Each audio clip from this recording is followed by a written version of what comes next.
Welcome everybody to our documentaries commissioning panel with a difference. Gosh, this is quite loud, isn't it? Instead of show reels, this year we've asked our panel to select their desert island docs. Something old, their favourite classic film, something new, an example of their favourite commission, and something borrowed, the documentary they most admire from Arrival. And we hope that their choices will illuminate their tastes and help us to focus a little on what they're looking for on their respective channels. So before we kick off with our first clip, let's introduce our panellists. We've got Andrew O'Connell, who's the head of factual news and current affairs at 5. Charlotte Moore is the commissioning editor for documentaries at the BBC. Jo Clinton-Davis is the controller of popular factual at ITV. And Hamish Maikura, the head of documentaries at Channel 4. So, first off, something new, Charlotte. What's your first clip? So my first clip is Welcome to Lagos, I guess rather unsurprisingly, but I felt if I was going to pick a film from the last year that I felt really sort of summed up some of the things we're looking for, I thought this was it. Are we going to play it first? Yes, let's play the clip. Now we're about to do our song.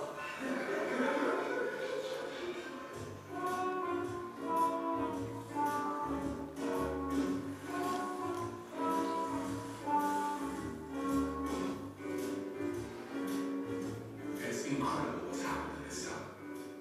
18 years ago, it was just a big hole in the ground. Now it's like a city within the city.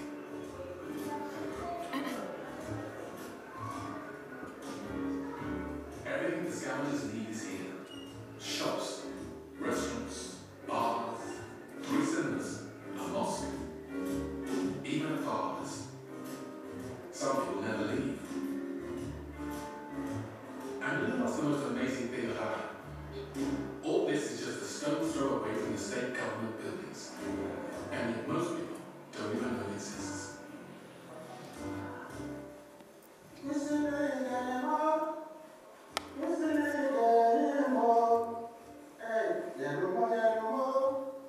And it's not just scavengers who work here.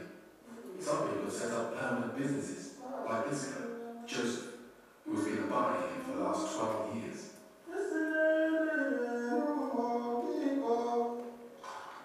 Rubber slippers, unborn copper, aluminium, brass, zinc, battery, all this is what I buy. This is what I'm dealing with now. Our business is just like the stock market. The price of my business depends on dollar. When the dollar is down, the price goes down. When the dollar is up, the price goes up. The only difference between me and the people that work in the stock market is only the suit and tie and the fine shoes. I'm checking if this is brass or zinc. That's what I'm doing.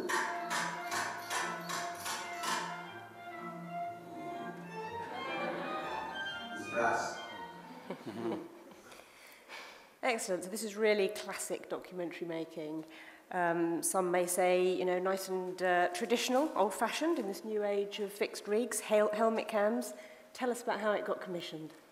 Well, I suppose first of all, actually, I'd want to say I think it is classic documentary making. I think it's fantastic stories.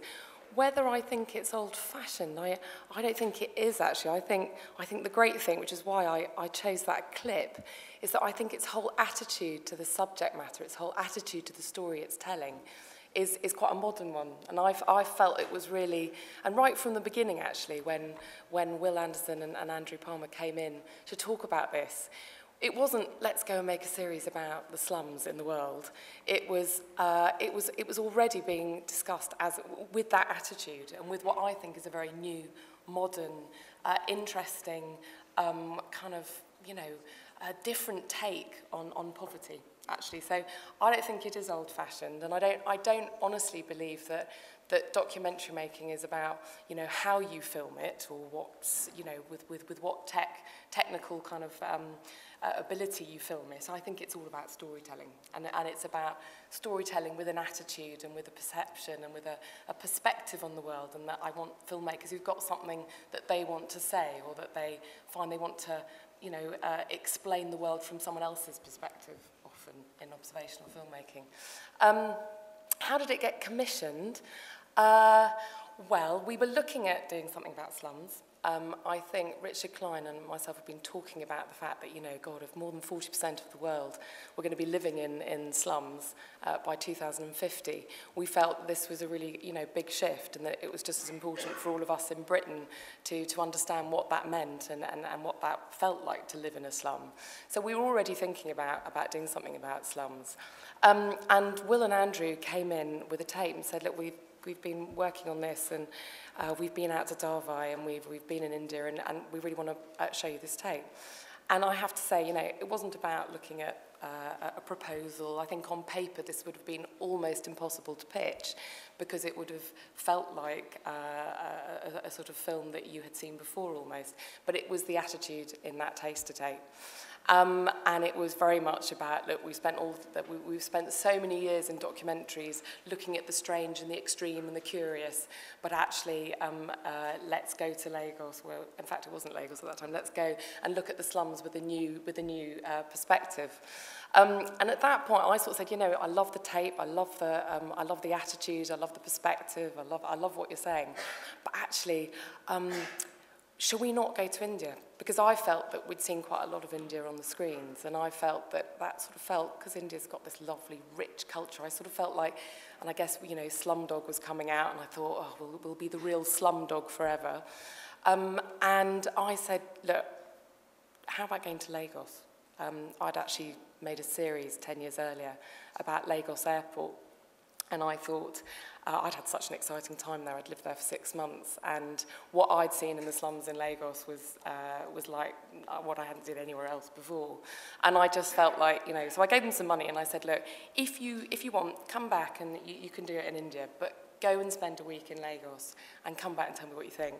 I think they were there for about 3 days before the texts kept coming through and the emails coming through going, definitely want to do this in Lagos. It's amazing, because it is just a very exhilarating place. And I think the people in Lagos, who so often are seen as, you know, kind of, it's a scary, fearful place, and everyone, you know, my mum and dad hated the fact I was living in Lagos. And actually, when you're there, though, it's one of the most exciting places, and the way they see the world, the way they see our world, and my God, they know our world. I mean, most of them have relatives that live in Britain. There's such a connection. And I felt this is where we should do it. It's a great effect. Yeah. So let's extrapolate a little bit out of this, and how does this reflect perhaps your wider wish list? Yeah, I think the other reason I chose this clip, I suppose, is to sort of challenge everybody to think, don't second guess what we'd be looking for. You know, I think the great thing is that, you know, to be able to get a series like this on BBC Two at 9 o'clock, I think people would actually second guess that, you know, oh, they'll never take that. But we're always looking for different ways into subjects. I think it's because it does feel very relevant to a British audience, I think. And I think the most important thing about what documentaries can do is that they can change the way you look at the world. And I think Welcome to Lagos really did change viewers' opinions of poverty, of Lagos, of the people who live there. I think, you know, clearly fantastic characters. I mean, I love Joseph. I find everything he says, and his humour, and his kind of resilience, and his resourcefulness, and the way he looks at the world, you know, he's a great character. So I think character is really important. I think the way it's edited, I think the kind of the use of music, the whole, as I say, the tone of it, is exactly a sort of, you know, it feels really surprising. It stands out as something really distinctive, and I think it's really brave. And I think, you know, it stands out like nothing else you've seen before. That's very, very interesting for producers to know that they can come along and surprise you and entice you with a taster tape. Excellent. But Hamish, is this the sort of thing that you might have commissioned for Channel 4? Oh, goodness me, yes. I loved Lagos. It's a great series. And in fact, Channel 4 the previous year had done a large number of programs from the Indian slums with Hugh and Gordon and Kevin MacLeod. Which in a way is the thing that would have prevented us from taking this. So, if you would take this, and BBC have, you know, clearly done this very successfully, what distinguishes in your head a Channel 4 documentary from a BBC documentary? It seems like, you know, a real blurred boundary. Well, I mean, we still do documentaries of all kinds, but undoubtedly the big innovation for us recently has been the rise of the fixed rig and the kind of evolution of the fixed rig. And I mean, the sort of fruits of that journey are really being shown this year with the hotel, with the return of 1 Every Minute, and particularly with 24 Hours in A&E, which we commissioned 14 of, gulp. And then that decision seems to have been vindicated. I mean, I think that they're as strong as any documentaries you'll see anywhere this year. So shall we have a look at your choice of your new documentary, which is 24 Hours in A&E? As soon as they die, they're gone. The person, they're just a shell. They don't look like they did. And it's funny, because even if you've known that person, been with that person for 5 minutes, when they're dead, they don't look what they look like when they first came in. Right, well, let's get them kind of somewhat reasonable. I might say, what makes your features in your face and everything else just goes. Yeah. Good lad. Oh. Good guy. I must admit, I do talk to the bodies though, and I'm laying that. But I think they could be watching. I'd hate for anyone sitting up the street in the horribly. Do you know what I mean? I think it's just, I don't know whether it's maybe it's a getting over it mechanism, coping mechanism maybe, I don't know, but I've always done it, I've always spoken to the bodies. Sorry mate, oh, that wasn't great, was it? Managed to make a mess of that side down. Yeah. They can sometimes ooze from their back passage, their, you know, can have they can wee, and sometimes when you turn it can all come out of their mouth as well. It depends. Sometimes you don't have any, and sometimes you have a lot. And sometimes they know when you turn back up. That's just because there's a lot of air in the lungs. They go, The first time I had it, I did run out of the room, but I was only 22. Because it's like I just suck out what's come out.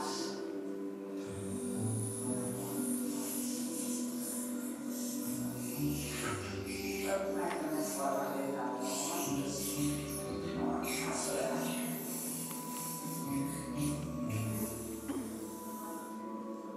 That's better, isn't it? Looks much better. Alright, there.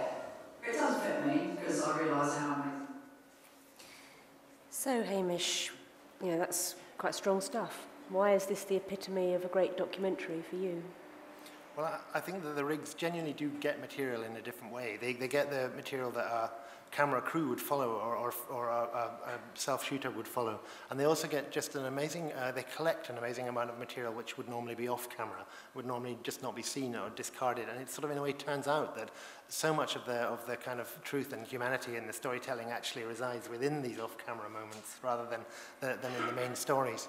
And I mean, if you haven't seen a fixed rig shoot, they are absolutely jaw-dropping. I mean, they're amazing. At King's College, they had 2 full-scale OB trucks outside, one of which was 24 hours a day, fully manned, taking stuff from the intensive care unit, one from the other unit where people come in with pans stuck on their heads and so on. And it's almost like doing a sports OB. The director is working flat out the whole time, gathering this material, mixing it, and so on. But then beyond that, it's not just a matter of surveillance. These programs are made intensely in the cutting room after that, and each 24-hour period is edited, re-edited and so on in a way to build the story, which is in a way absolutely about documentary craft. And I also think the kind of relationships, the intensity of relationships between the director and the characters is every bit as strong as it would be in a normally shot doc. And they just they feel very different when you watch them. So this is almost like the single filmmaker's voice has been transferred in a way that actually, may have happened years ago with things like video diaries, where, you collect all the rushes and then you're turning it into a piece of documentary. Yes, I think some people misread this and they think that the filmmaker's voice is somehow absent from the picture in fixed rig documentaries, and in a way that absolutely the contrary is true.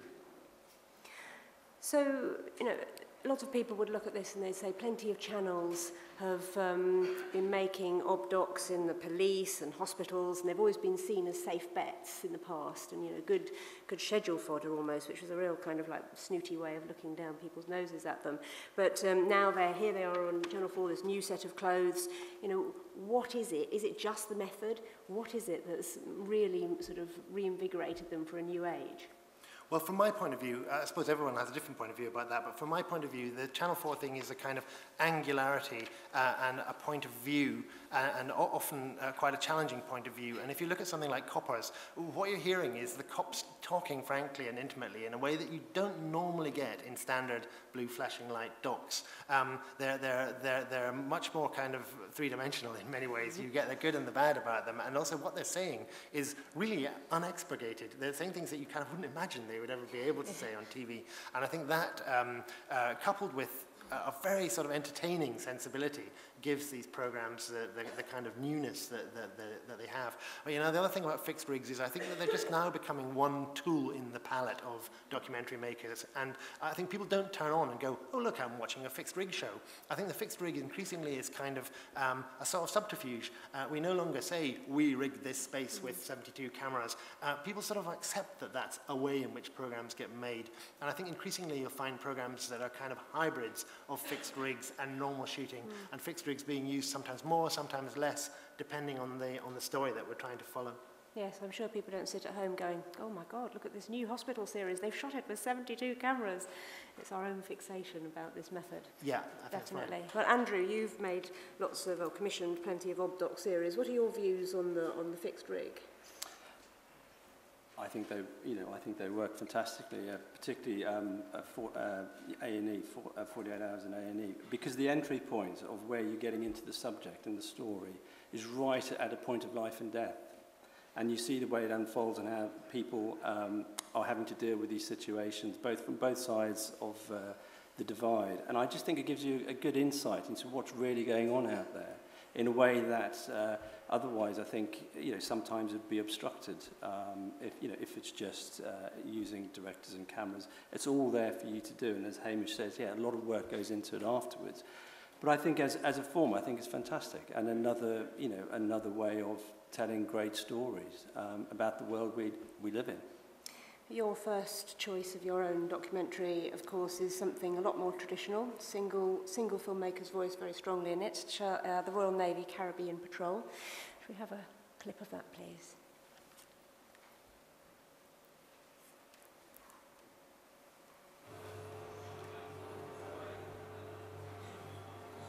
And there it is. A fishing boat in complete darkness. So far unaware of the warship speeding up behind it.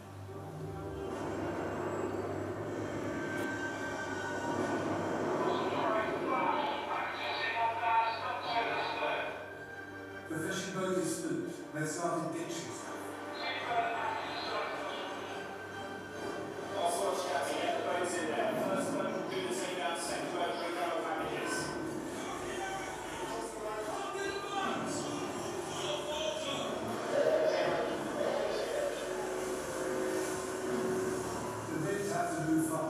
They're still in zero light and will be for the last moment.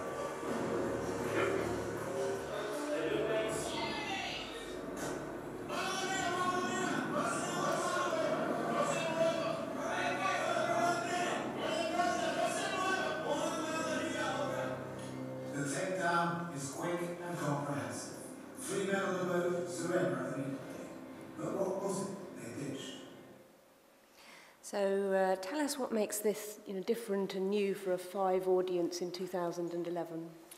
Well, I think, as you said, Chris Terrell, who he's a fantastic filmmaker, but also over the years he's formed a real strong relationship with the MOD. So the access that he got and gets us into other areas that sometimes other broadcasters or other companies can't really get to. And I think on this particular series, he was out in the Caribbean with the task force, chasing and hunting down drug smugglers. And that was the purpose of it. So it gave a real sense of purpose. And some of these films can be really tough to make because they're out at sea for weeks on end doing nothing. So I think Chris's ability to tell stories through characters in this particular series is what shone through, because the characterizations below deck, getting to know the people, their sense of purpose, what's driving them, alongside the chases, the excitement of that, the arrests, and then also through the summer working during the hurricane season, I think gave it a real sense of drive, purpose, and ultimately I think made it a very good series for us. And an illustration of how the single filmmaker's voice or the single operator actually essential. There's not much room for a sort of OB truck on board the ship. Yeah, in this instance, but I think everything we've seen so far, it's all about the story and how you get into it and what's the freshness about how we're going to tell. Otherwise, areas that we've gone over in the past, it is, it's all about the story and how we get into it and, how do we tell it, whether it's fixed rigs, whether it's camera crews, or whether it's a single voice. So is this a good template for you? What works well on 5? It is for our 9 o'clocks. I'm trying to get more and more of these bigger series into 9 o'clock. Our audience quite like watching documentaries that are made in the traditional form. All our histories, extraordinary people, etc., revealed are done in that way, and they, our audience come to it and they quite like it. So yes, looking for more of the bigger series that we can put on at 9 o'clock to sit alongside all our travel logs, etc., etc. But good, new, fresh ways into subjects. We're there to entertain. We don't have an angle. We just want to get into areas. The point of access and entry into subjects is where it's key for me, because after that, the story will tell itself. We've got to get into the heart of what it is that we're looking at. The areas. So, Joe, Chris Terrell's made many series about the armed forces for ITV over the years.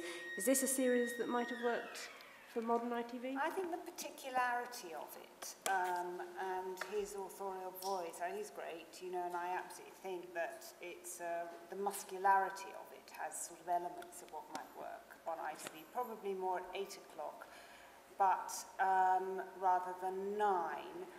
I think we probably need a bit more scale and something that feels just a bit more resonant and relevant right here and now. We did Smugglers with Paul Heyman, which sort of looked at all elements of this, and it could have had a Royal Caribbean Patrol element to it. So I think that there are crossover points, but there's something else that ITV needs, simply because we're serving such a huge demographic and we're very exposed at 9 o'clock, and we've got to get an audience that sort of feels the universality of the proposition, I think. So let's move on to your first choice, and you've chosen Strange Ways, hugely successful, made by Wild Pictures, featuring the first prison wedding to be filmed. So let's have a look at a clip of that.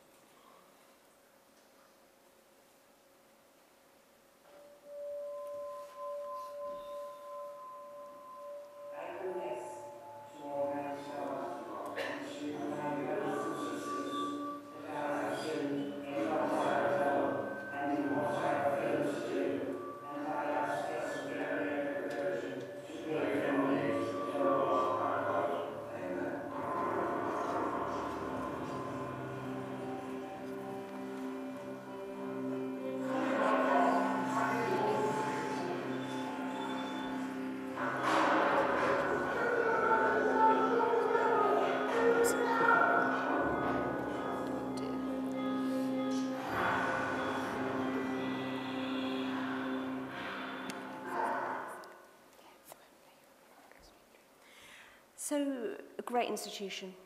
What is it about these institutions that are endlessly fascinating for us? Well, I think there's something about the institution. I think there's something about the programme makers. I think the nature of the institution, whether it's... Sorry. I think there's the nature of the institution for an ITV audience that feels, my goodness, we all want to see inside this institution. And we can't, thankfully, in terms of Strange Ways, all get into it. So it's a sort of secret world that evokes a curiosity that I think works for everybody across the board, in a way that the Savoy Hotel was also a sort of institution that people are generally and genuinely curious about. So I think there was also something really visceral about Strange Ways, and a sort of there but for the grace of God moment, and it had all the sort of human drama and all the sort of layers and levels. Why would a woman marry a man in prison? How does somebody who's sort of seemingly innocent end up with a 15-year sentence? It's a closed world. It's on our doorsteps, and it lifts the lid on this institution. And there's nothing as powerful as when you get it right. Sometimes you can choose the wrong institution. And I think access that's hard won and hard fought and is a sort of benchmark of what we're after. So do you think, I mean, we've got a long history of making programmes like this, very successful programmes on British television. Do you think this series moved the genre on, or do you think it sort of consolidated that kind of programme making?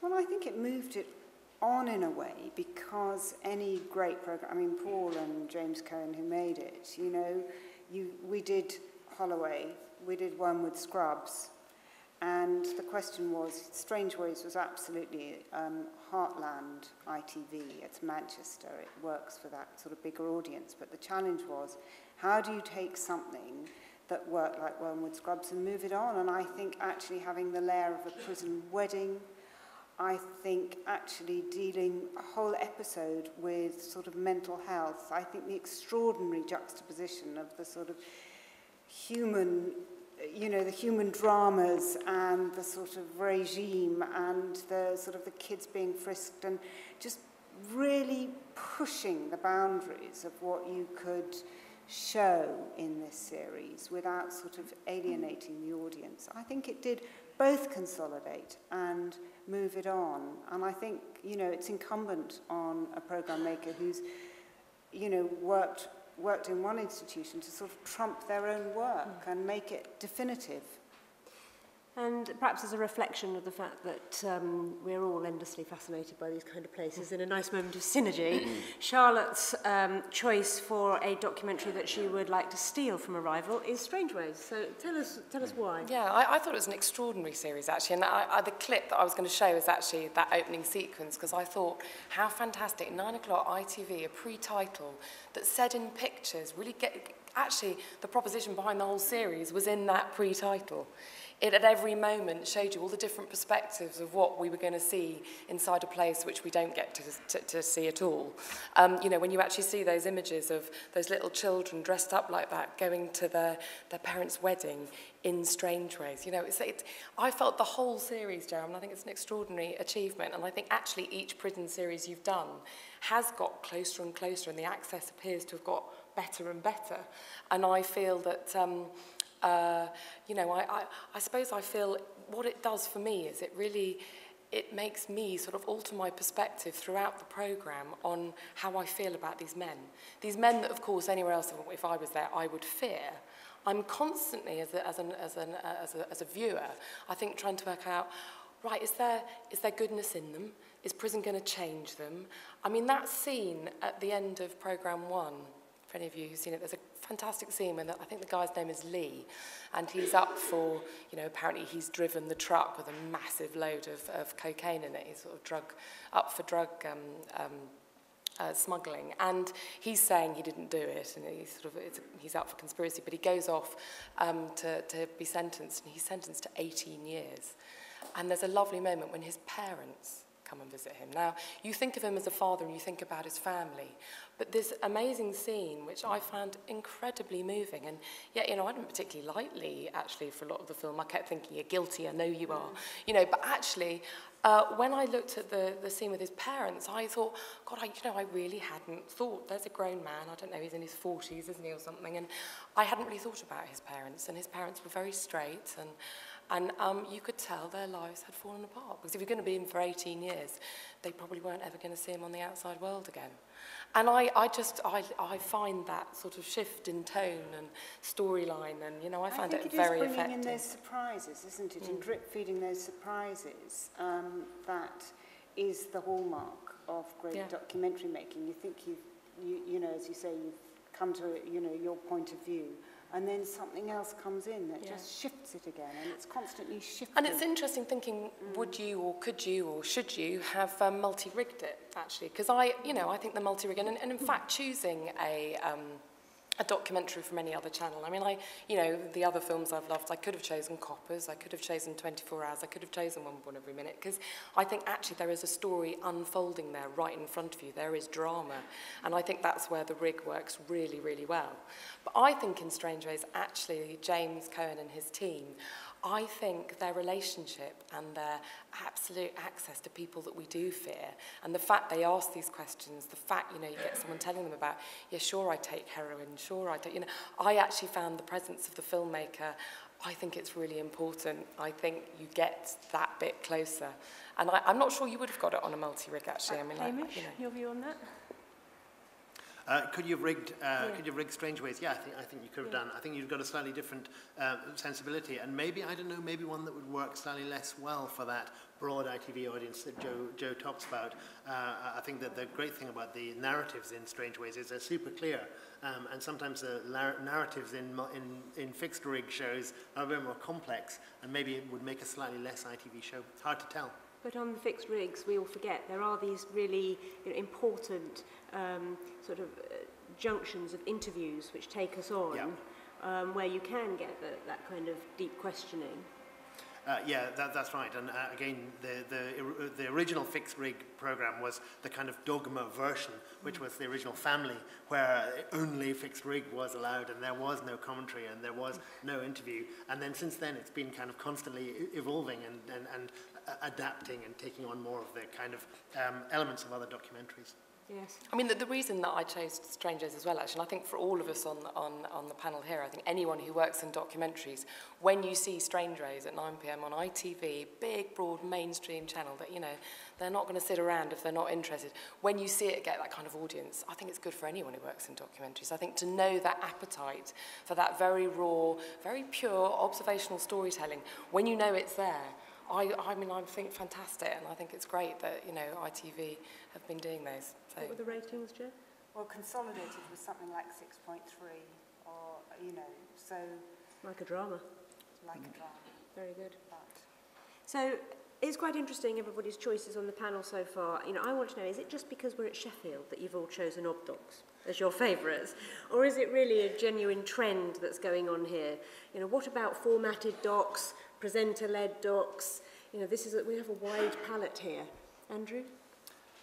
Well, when you first asked, this was the form you wanted to take, and I started thinking about it, it's just a massive, smorgasbord to choose from. And I just went with my instincts. I went with what I'd seen recently, and on the other channels that really that had an impression on me. And yes, there were many shows that I could have chosen, but the ones that I did had a lasting effect on me. And they all happen to be good stories, well told about what I think are, extraordinary circumstances. So what about presenter-led, formatted on 4? Well, you didn't tell me I was allowed to pick Family Guy. I don't know. I mean, I think that, again, presenter-led shows is something that have long been a staple of Channel 4, and a lot of our presenters have been around for ages, and could we use some new ones? Probably yes. I mean, alongside all the great the great presenters we've already got, there's always room to bring in more. And I don't think that we're really about trying to find only one way of making programs and just sticking with that. It's about having a strategy where a lot of different kinds of programs are working together. Yeah, we love this. I mean, we have Joanna Lumley doing a Greek Odyssey right now, and Billy Connolly on Route 66. So, there's definitely a role for presenters on ITV and formats. And we did a soft format called Long Lost Family, which was about sort of reuniting people who'd lost contact with families. And that worked very well. So I think it's about a mixed ecology, isn't it, of programming in a factual department. Formats? I mean, I think probably we've all chosen those because I think we're all really delighted. Anyone who works in documentaries sort of feel there is a real appetite and the audience really want stories about real life. And I think these things do go in trends. And I think the way we're all experimenting with different ways of telling those stories but through a very sort of different observational techniques, I think is music to any documentary maker or documentary commissioner's ears. So I think there is a real trend. I think we're on a real up, and I think that's why I chose them. I mean, yes, I think, of course, the BBC, the range that we do across 4 channels with, Gareth Malone and the Choir, Bruce Parry.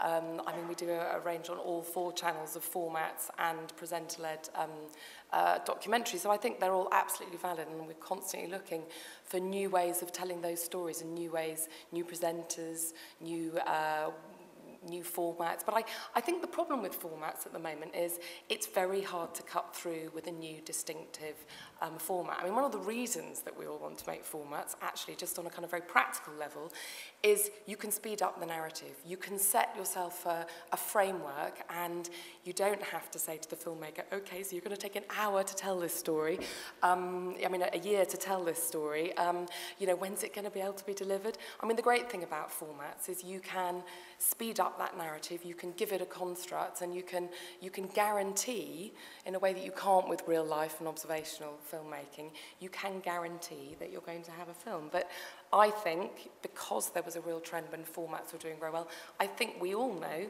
it's proving very difficult to cut through and be distinctive and not to feel derivative. So, I think we still have big success with them, but we all have to think harder and harder about how to get them right. Mm. So, carrying on with our Something Borrowed, from the bleakness of Strange Ways to an even bleaker world, a documentary series that a lot of people may not have seen because it's on BBC Scotland.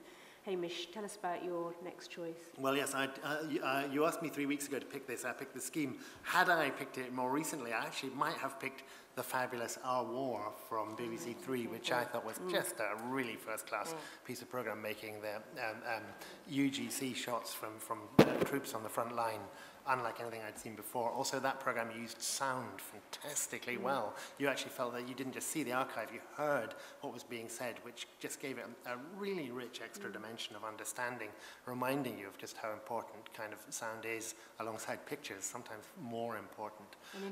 But I didn't pick Our War. No, you didn't. So I'll tell you a bit about this, which was equally great. Another BBC program, BBC Scotland, did amazingly well in BBC Scotland. They got 50% share, I believe, when it went out there. That is 50% share for people who can't believe that number exists. BT Stenders, I believe. Yeah. Not difficult in Scotland. It's what Joe was talking about a moment ago about hidden worlds.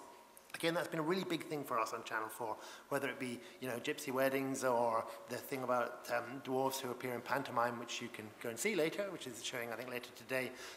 Worlds which you kind of pass by, you know they exist, and then when you actually go into them, you find that they have far more kind of richness and entertainment, and also kind of genuine sort of sympathy and understanding than maybe you expected. And I think that the scheme does that. It's set in a really grotty housing scheme in Kilmarnock, and it's about normal lives where people get up, take the kids to school, come home, except that their lives are so on the edge of the precipice that if they happen to stop off for a pint on the way home, then they revert back to the 14 years of alcoholism they've been struggling with, and they forget to pick up the kids, and then they have a fight with someone and they get taken to court, and the whole system collapses. So everybody here is just absolutely on the thinnest imaginable ice, just waiting to fall through. And yet life goes on, and it's happy, and it's beautifully captured in this clip, where I'm delighted to say, coming from quite near there, I can understand every word they say.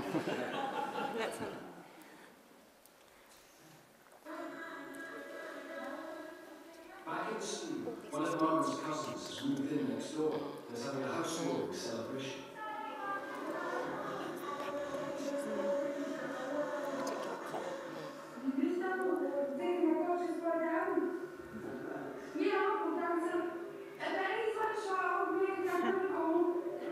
Having Margaret's cousin move next door is bad news for Dana, as Margaret's family are convinced that she's cheated on them and don't like her.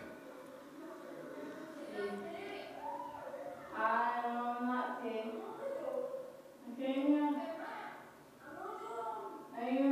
It's not long before Margaret's cousin is trying to pick a fight. Who's the best then? I'm the best then.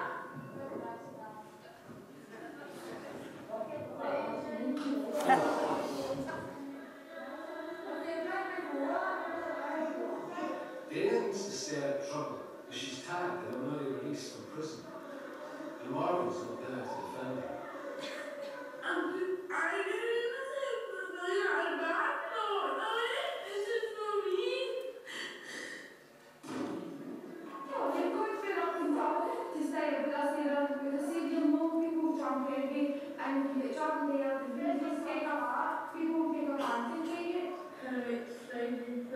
Saka. No sure every single one of them. I'm not nasty. Oh. See, if somebody speaks to you, you're angry. You can't help it. It's not even run about these areas. No, see, You've got to. You've got to do something, man. no, you should what? She's not going to have one to hold. Your people, Hamish. My people, that's right. Yeah. But this is just about as far away from Towie as it gets, isn't it? You know, scripted reality, the wonderful oxymoron. Tell us about... Yeah, I mean, it may not be scripted, but boy, is it reality. And I think that the great thing about these kinds of worlds is that you actually, they're an area where a lot of people think there are no more TV programs to be made about heroin addicts and people who are just about to be sent down for another 14-year stretch. We've seen it all before. But I think that if you manage to find a way of just capturing how the community works and doing it through character and getting to just sort of know and care about characters, it's really possible to reinvigorate some of these areas. And this series has done that very, very elegantly indeed. What was everybody else's view on that? Is that something you'd watch avidly? Yes. Would that work on the BBC? It is for the BBC, and yes, I think Danny and I are very keen for it to be on BBC One. Would you subtitle it? I think we will have to subtitle it, because we won't all have you sitting next to us, Hamish. Be careful is what... Sorry, I didn't want to interrupt, but be careful, because I once made a film in Barlinnie Prison, and I subtitled it, and oh my God, I received the Scottish equivalent of a fat wild. No, but I think it's an amazing series, and Friel Keane, the pair that make these films for us, they did a very good series called Girls Behind Bars and then Boys Behind Bars, and they're extraordinary. I mean, they give their life and soul embedded. I think it really is embedded on the scheme, and I think they're great. Let's move on to Andrew's clip now, your borrowed clip. My borrowed clip is a Storyville, I think, from a couple of years ago, called The English Surgeon, about a neurosurgeon, Harry Marsh, who first went to the Ukraine in 1992, and he spent 15 years thereafter, going back, I think, sometimes twice a year, at least once a year anyway, to help a friend of his called Igor, who set up his own hospital. And he went along to do some extraordinarily delicate operations, as well as also do clinics for him. And it's just an amazing story of a man who, above all, he put others, above him. He would go out there, spend his holidays helping other people, selfless to the core. Just a brilliant, brilliant human being. And I've got two little clips. One's when he first arrives back to see Igor, and they're around the dinner table, and he's brought a whole lot of used instruments back, from the UK for him, and they just sort of having a chat about it. And the second clip is when he's doing a bit of diagnosis of some X-rays for a patient at the clinic.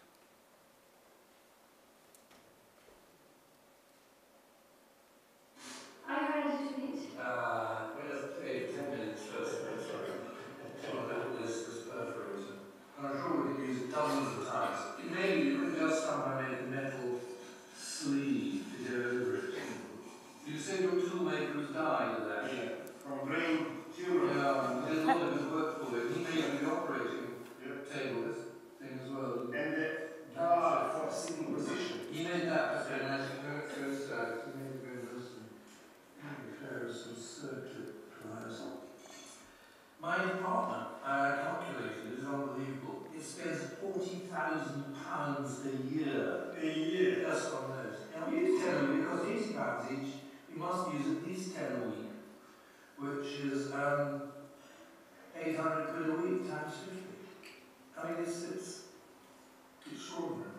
I use one for 10 years. Yeah, I know.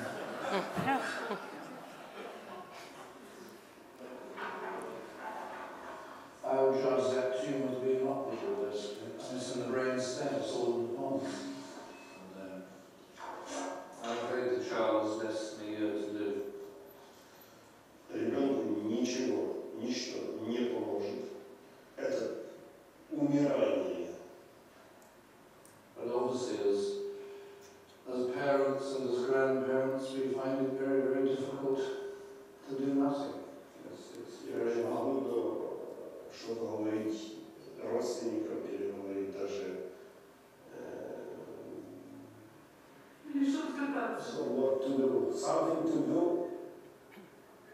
My opinion is there is nothing to do but wait for the child to die. С моей точки зрения, ничего не надо делать. Life can be very cruel.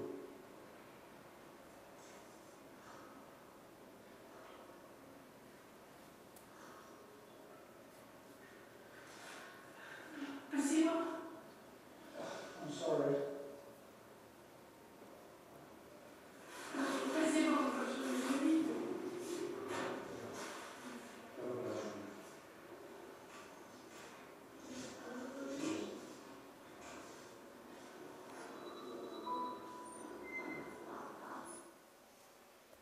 Powerful stuff. So, tell me about what struck you about this film, and could this really ever work on 5? Do you believe? I would love to think it could work anywhere. It's just such a good film, and I think it's what struck me about it. Him as a human being, he's an unbelievable person. The film was incredibly well made, beautifully shot, beautifully edited. The music was fantastic, and it was multi-layered. It was the forward narrative was about a young man who he later performed a life-threatening operation. A chap who had epilepsy, and then sort of the backstory and the story of Henry and his friend Igor. But it was multi-layered again in terms of, a little bit about the NHS, and there's another insight as well earlier on in the film. One sequence told you so much about the two different worlds and how, far apart they were in terms of health. It was just a quite brilliant film about one man and his journey to help others. Yes. Nothing more to say there. And he's the conduit into that other world, Lagos, the Kilmarnock and Strangeways. This theme running through everything that we clearly want to see in documentaries. It does seem to be, going with your idea of a trend here and away from that formatted quick fix solution. Yeah, it's an extraordinary film, isn't it? It's quite hard to watch, isn't it?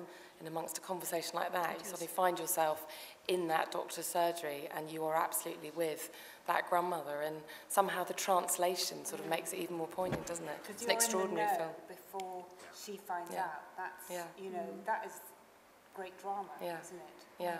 Jeffrey Smith, amazing director. So, Jo, you've gone for something a little different.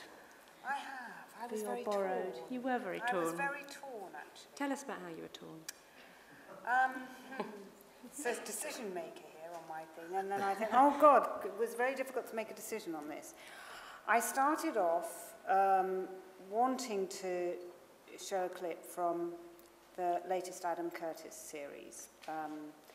I think that because Adam, whatever you think of this latest series, and there are issues with it, there's something truly distinctive about Adam Curtis and what he does. And whether or not you agree with his thesis, whether or not you find it sort of preposterous, it is the power of ideas, and the sort of intellectualism that's so rare on television. And that sort of melange of imagery and storytelling is extraordinary. And I wanted to choose that, but it's sort of recent, and everyone's seen it. And for me, it wasn't quite the same as Power of Nightmares or Pandora's Box. So in the end, I went for the pleasure principle.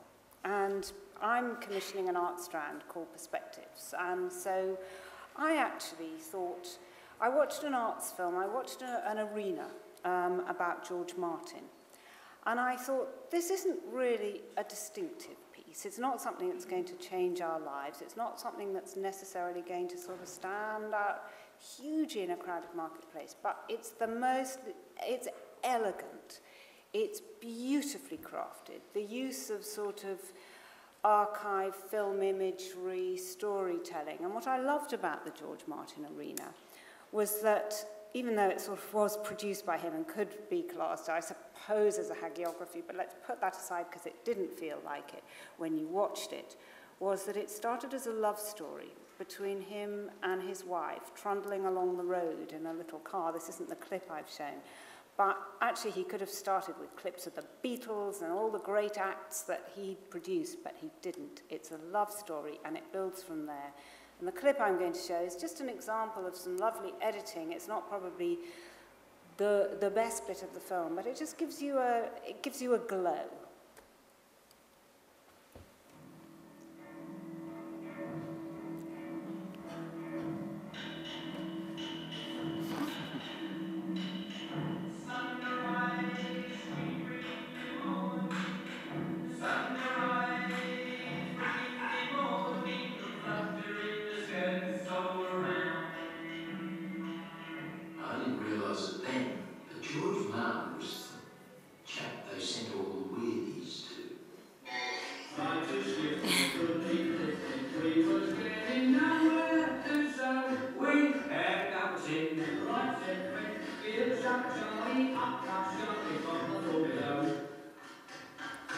He was very tall. Yes, I thought he was a very tall person. He had a great air of serenity and authority about him. Excuse me. It's not emotion, it's hay fever.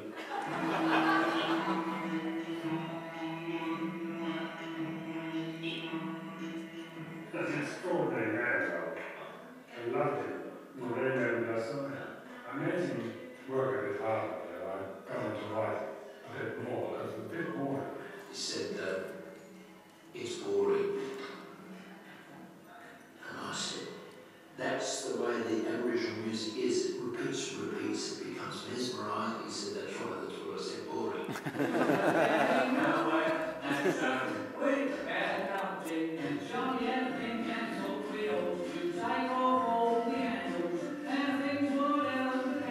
It was almost a musical record, you know, it's a sketch with music, isn't it? You know, you just imagine all this going on.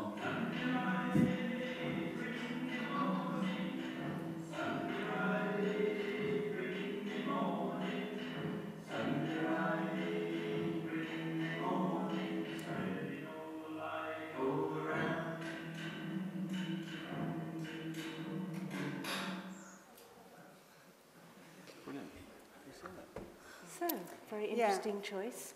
And tell us about your new strand and how this might reflect your current taste. Well, it's a bit different. I mean, and we've launched a new art strand called Perspectives, which we were sort of very anxious about because after the demise of the South Bank show, how would arts on ITV be received? We don't have a requirement to do arts programming. We just felt that it was sort of part of the reach of Factual, that it can go from sort of daytime shows like Dinner Dates through to Strange Ways, Bombs in Paradise, Long Lost Family, to arts. And what we came up with was 4 films in the initial run with authors who have either a passion or an expertise around a particular subject. So we had a film about Lowry with Ian McKellen, a film about the Pre-Raphaelites with Andrew Lloyd Webber, a film about the story of the Pitman Painters, quite an arcane story, but actually a fantastic story that was told by Robson Green, and then we did a documentary with Hugh Laurie about the Delta Blues. And they, for me, actually getting great filmmakers to make big arts pieces for us from an authorial point of view, both about the talent on screen giving sort of that authorship and the filmmaker, was very special. This is slightly different. The George Martin is embedded in the narrative. But what I liked about this, the universality of it, was that it, as I say, he didn't put all his big guns up top, and the way it was crafted, he sort of that coming back to the sunrise idea through, little segues into Bernard Cribbins. He did that. I think it's Frank Hanley who directed it. And there was a moment where George Martin talks about auditioning the Beatles, and he sets up the audition. You see an archive interior of Abbey Road Studios, and then it sort of, you hear Peter Sellers coming in, Peter Sellers' voice, who was also sort of produced by George Martin, setting up sort of a comedy moment before the audition story happens. And it's that sort of craftsmanship that I really believe in documentaries. And that film, the George Martin, was actually a feature-length documentary, but it whizzed by. It's that sort of, it's just a tribute to really classy, classic, actually that's arts programming, yeah. Hamish, have you seen this film? No, I haven't, but I want to. Yeah, after seeing that. And what place nowadays do you think biography, because you know there seems to be this, we can just about get it into the niche of arts programming, but biography wider than that? Well, I mean, there isn't sort of biography in the way that there used to be with reputations and those kinds of strands, but nonetheless, you know, in a way, One Life is a very kind of good size for a television program often, and you can find that you know, a sort of single narrative of one person's story can sometimes make the absolutely best kind of programming. But I think, yeah, that's a genre that's sort of maybe in need of reinvigoration. Somebody will find the way to rediscover. Maybe Joe will do that.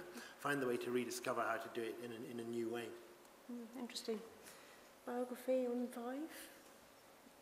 Feels quite close to what you might do through extraordinary people. And yeah, we would do it that way through our specialist factual medical kind of docs. I can't imagine us doing straight bio. You can do bio. We did Life and Loss of Karen Wu, which was a biographical story. So I think if you get the right subject that fits your channel. Yeah. Interesting. Now, I'm going to move on to your classics now, and it's quite interesting because having had all these choices, with the exception of George Martin, being very observational, you know, the way into different worlds, in a way, Lagos and Kilmarnock are very similar, really. You know, there's a view of things very, very close and yet distant. But your classics are quite different. Charlotte, your first one. Yeah, it's difficult, isn't it, when someone asks you, pick a doc from any time, you know. Yes. I didn't really think about old, I just thought about which doc any time. And, you know, God, I mean, actually, there's a long list. I mean, I think one of my favourite films, actually, of all time, but it was came out in the last year, is Armadillo. If anyone hasn't seen it, I urge you to. I just think it's the most extraordinary, visceral piece of work. I mean, Our War that was on this week is another extraordinary take on the Afghan war, but Armadillo, my God. It could have been Exit Through the Gift Shop, it could have been Touching the Void. I mean, I suppose I thought, to sort of counterpoint from Strangeways and Welcome to Lagos, which are very much sort of traditional sort of observational documentaries on one level, where you're going out to find the stories in a world that you're curious about. I wanted to pick something that was really about storytelling, and sometimes it's not about sort of going to search in an area for your story, it's just about finding a bloody great story. So I've picked Project Nim, which is actually something a bit shameless here, but it's a BBC Films. It's not something that I commissioned, but it's BBC Films, and it's on, I think, today and on Sunday, and it's just an amazing story. I'm going to show you the clip, but it's made by James Marsh and Simon Chin, who made Man on Wire, so it's got, you know, fantastic pedigree of filmmakers behind it. They are master storytellers.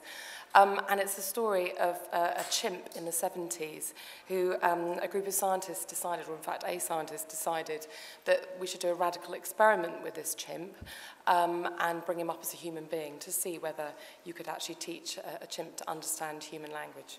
So I'll play the clip. It just happened. There was no family discussion about should we. It was just, oh, we're having a chip.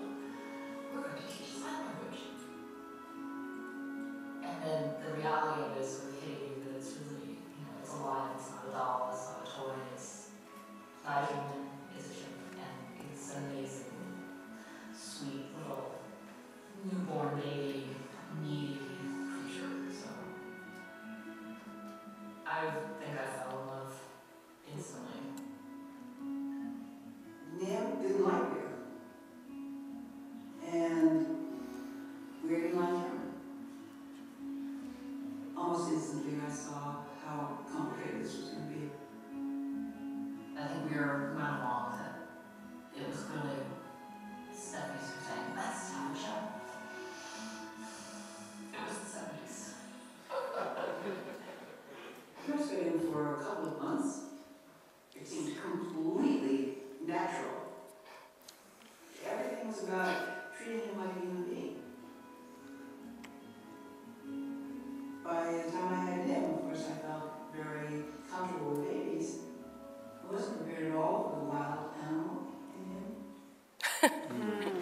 I mean, what happens next is an extraordinary sort of story that goes through twists and turns, and I just want, I mean, you won't have seen it yet because it's only about to come out, but I hope you can see from that clip, you know, it's got all the elements, because it's from the 70s, but there's an amazing archive of where they follow Nim's life.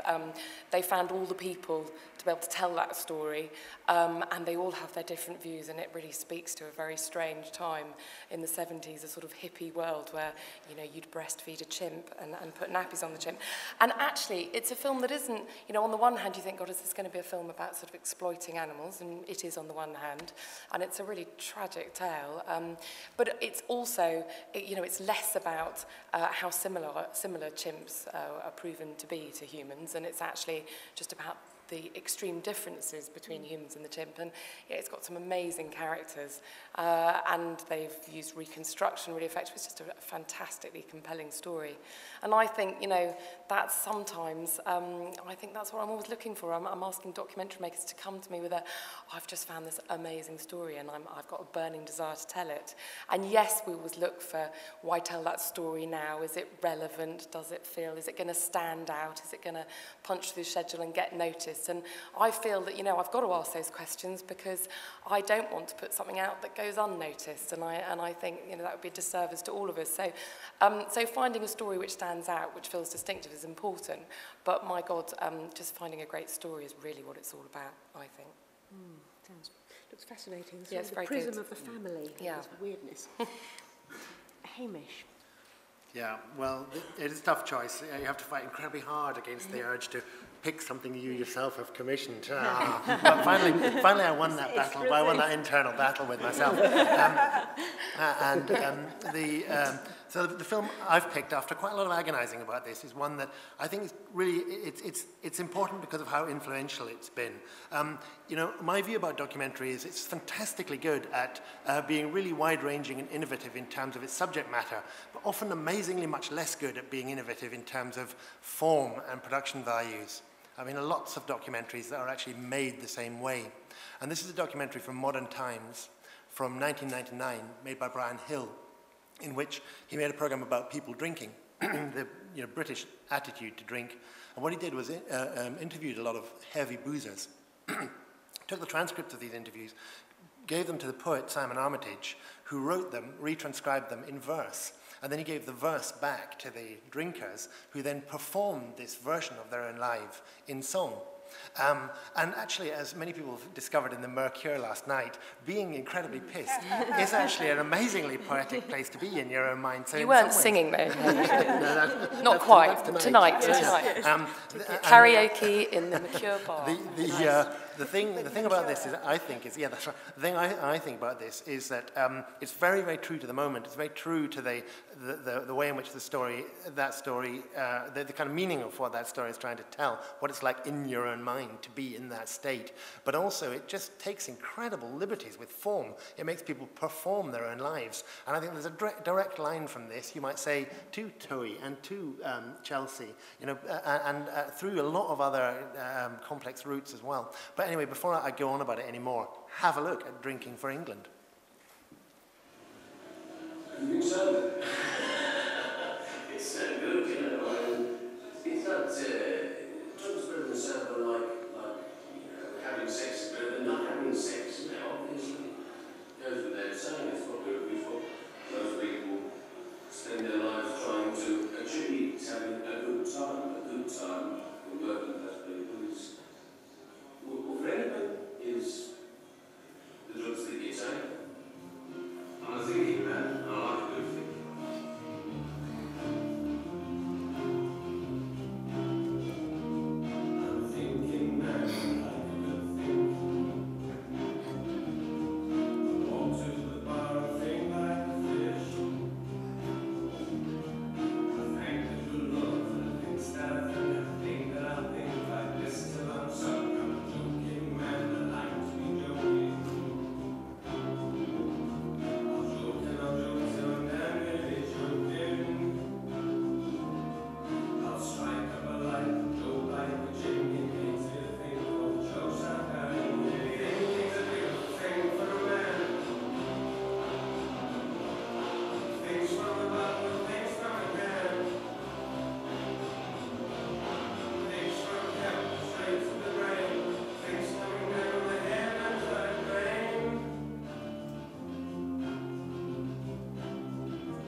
So that was 1999. And, you know, if you look at what happened in history, just following that, in about the year 2000, history programming went on this enormous adventure into that area that they called living history, where people lived their own lives only by performing it in different costumes in different ages. And that was sort of amazingly successful from 1900 House and Edwardian Country House. But, you know, documentary never went on a kind of similar journey. And I suppose what this film tells you is to sort of welcome the hybrid and embrace the crossover from one genre into another. And I think that's where the really new stuff comes from. And remarkably hard work that must have gone on to persuade those people to be as relaxed as that guy looks. I mean, just well, he's the brother of the lead singer of UB40, Brian was telling me. I didn't know that until yesterday. And that's how he actually turns out to be able to sing quite well. Yeah. Not all of them can sing quite as well as him. Yeah. But of course, it went on, didn't it, to produce Songbirds and Feltham Sings and Pornography the Musical, and you know, so actually, you know, I think, and obviously the one you did with Joe Bullman recently, which was, you know, I mean, there is a sort of, it did lead on, I think, to a, you know, a very sort of innovative time. It's difficult, I think, to go back. I mean, again, it feels remarkably fresh now, actually, doesn't it? But having not seen it for a bit, because it's something we haven't done. But I think it's different. You can't use the same technique. You know, it's surprising the first time. But yet again, surprise being the key. So I'm going to rattle on a bit so we can get some questions in. So Andrew, your final clip. I've gone for something called The Fog of War: 11 Lessons in Life of Robert McNamara. I don't know how many documentaries I've seen where it's 90 minutes of documentary with one interview, one person, no narration, nothing, and it was compelling and gripping. Basically, he was one of the, I think, most influential and powerful political figures in the US administration over the last century. He was at the heart of the Cold War, the Vietnam War. He was the first president of Ford outside of the family, etc., etc. A massive brain and hugely influential figure who was at the centre of all these major pivotal turning points in the US. And it was made by Errol Morris, who did the Thin Blue Line. And there's a small clip here. The other thing I'll just say about it is what I also quite liked about it was the erraticness of the way it was cut, because the interview was just like a whole bunch of jump cuts across the place. You know, while you're watching it, at times you felt it was going to be annoying, but actually the power of what this man and his testimony, and him reflecting on the decisions he made and what actually happened during those periods, you know, just made that dissipate and disappear. And there's some great access as well to some conversations that he had had with President Johnson and Kennedy at the time of you know, these major crises that hadn't been heard before either. So, great archive. Let's watch.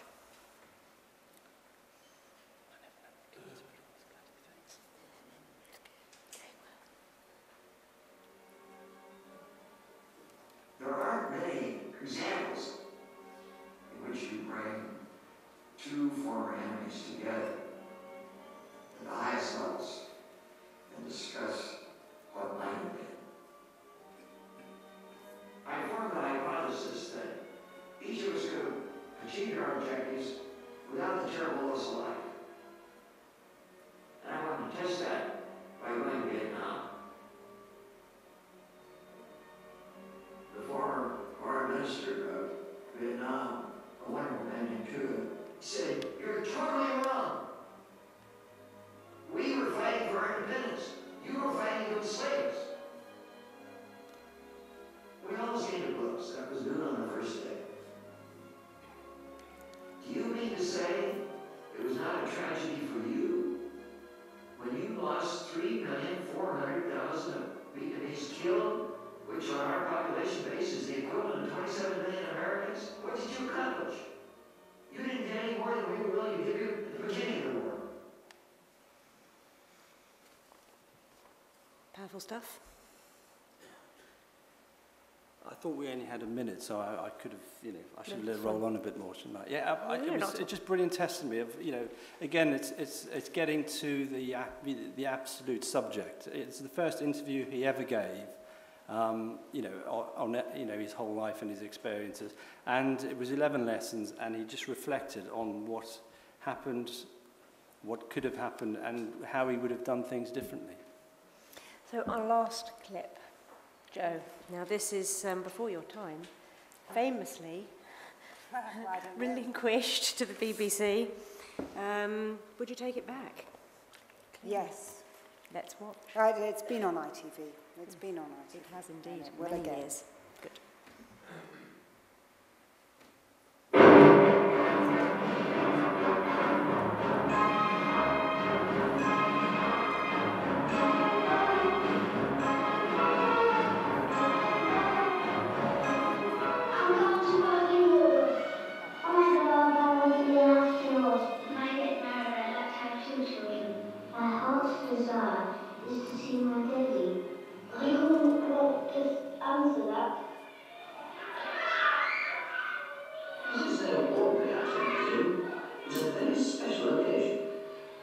These children together for the very first time. They're like any other children, except that they come from startlingly different backgrounds. We brought these children together because we wanted a glimpse of England in the year 2000. The shop steward and the executive of the year 2000 are now 7 years old.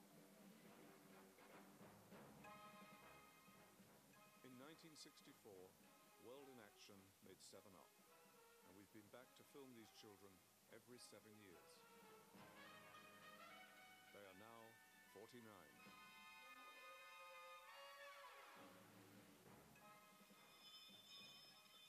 Last week we watched 6 of our children grow up from 7 to 49. Tonight we'll see what happened to the others. If I can change the world, I'd change it into a diamond. I don't really think they've done anything you can call a great success. When I was born, you know, an illegitimate child, you know, that's something so whispered about. If I could, I would have 2 girls and 2 boys. At times, you think, Christ, what have I done? I read the Financial Times. Irresponsible, because we all want more money, as much money as we can get. Simon, Lynn, Andrew, John, and Neil.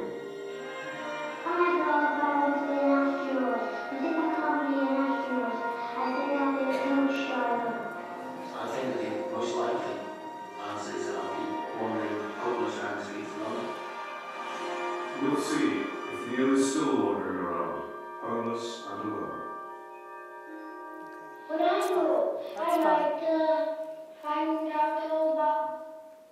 Well, it sends shivers down my spine. You know, it does now. It's the ultimate returnable format. And, you know, but it takes 49 years. It I don't know where we'll be, Joe, but I don't think we'll be here. What a simple, big proposition through just a tight prism and so many themes that are to the heart of human existence. Nature, nurture, you know, the story of success, the story of failure. I mean, just so big, we all know them. You can see them right there on the screen. Class. And obviously, you know, the first social experiment, way before Big Brother. I mean, I think there had been a film about Lord of the Flies, you know, that had been a bit controversial. You know, so here is these children's lives mediated by a sort of filmmaker lived out in the public eye. So just an extraordinary piece of work. Well, thank you very much indeed, panel, for all your choices. And I'll throw it open to the floor for some questions before we finish. Has anybody got any questions for the panel? Really? So they've done their job very well.